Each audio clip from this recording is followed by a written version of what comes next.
Bob Bashara apparently had a new life planned out with a girlfriend after his wife Jane was killed. That was the first testimony heard from the jury in day one of the murder trial that Metro Detroit is watching very, very closely. 7 Action News investigator Jim Kirchner is live at the courthouse with more on this testimony. Jim.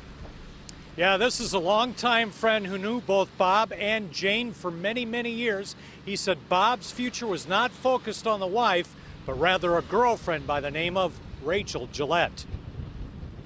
Eventually, after his kids were out of school, that he was going to leave her and then make his life with Rachel.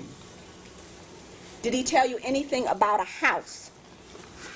Yeah, there was a house that they were going to be purchasing. Rachel Gillette is expected to testify in this trial and will be key in proving motive, that Bob Bashara had an alternative BDSM lifestyle with several girlfriends, according to Goddard. The second witness testified she rented a duplex to handyman Joe Gentz at the urging of Bashara. That was in 2011, months before Jane was murdered. Gentz has pleaded guilty to strangling Jane. Then Gentz stopped paying rent. His SSI checks were garnished for back child support, but he said he was going to get a check for $5,000 in January. The utilities were in Bob Bashara's name, and in February, after the murder, he wanted his name off of the Gentz account. I want to just make this very clear. I'm not going to remove the utilities from your name or put them into my name, and I don't want you to have any further contact with me.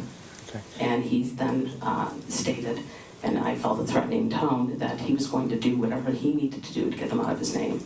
This morning, before the trial started, with the jury out of the courtroom, the judge asked Bashara about his health. He's diabetic and needs a special diet. Because just some concerns about your health over the weekend. I'm sorry? Some concerns about your health over the weekend. Well, I was in hospital last night, but I'm hanging in there. Okay. God willing.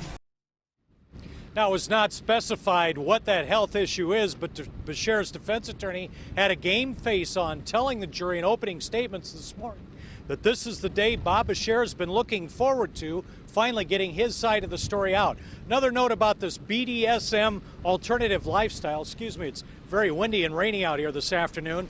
That material is just not appropriate for this early evening audience. We're going to have more on that for you on the late news tonight at 10 and 11. Stephen, Carolyn? Certainly understand that. Thank you so much, Jim, for the live report.